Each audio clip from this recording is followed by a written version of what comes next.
السلام علیکم ناظرین، یو کے اور یورپ کی تازہ ترین خبروں کے ساتھ میں ہوں عتیق احمد۔ تو ناظرین، ابھی میں آپ کے ساتھ ایک بہت ہی اچھی خبر شیئر کرنے جا رہا ہوں جو کہ یورپینس کے لیے ہے اور یو ایس کے لوگوں کے لیے ہے۔ اور یہ خبر انگلینڈ سے آئی ہے۔ جو انگلینڈ کی حکومت ہے اس نے آج صبح یہ اعلان کیا ہے کہ جو بھی ایمبرلسٹ کنٹریز کے لوگ ہیں، مطلب کہ ای یو سے اور یو ایس وغیرہ سے، تو ان کے لیے قانون کو بدل دیا گیا ہے۔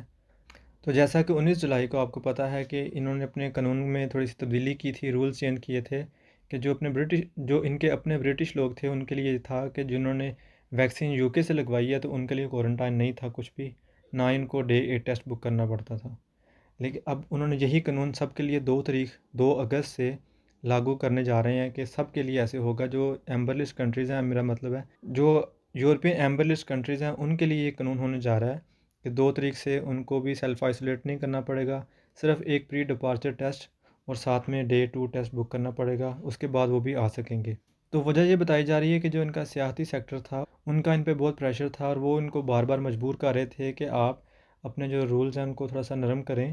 ان کا زور تھا کہ جو ایمبرلسٹ کنٹریز کے لوگ ہیں ان کے اوپر سے یہ پابندی ہٹائی جائے اور ان کو آنے دیا جائے۔ تو پھر اس کے بعد یہ فیصلہ آیا کہ جن کو 2 ویکسین لگ چکی ہوئی ہیں تو وہ فریلی ٹریول کر سکیں گے، لیکن ان کو پری ڈپارچر اور ساتھ میں ڈے 2 ٹیسٹ بک کرنا پڑے گا۔ تو ناظرین، یہ تھی اہم خبر جو میں آپ کے ساتھ شیئر کر رہا تھا۔ اس کے علاوہ اگر کسی کا کوئی سوال ہو تو وہ مجھے کومنٹ باکس میں کومنٹ کر کے پوچھ سکتا ہے، تو میں اس کو اس کے اکارڈنگلی گائیڈ کر دوں گا، اس کو ہیلپ کر دوں گا۔ اس کے ساتھ کسی اور خبر کے ساتھ دوبارہ حاضر ہوں گا، تب تک کے لیے اپنا خیال رکھیے گا۔ اللہ حافظ۔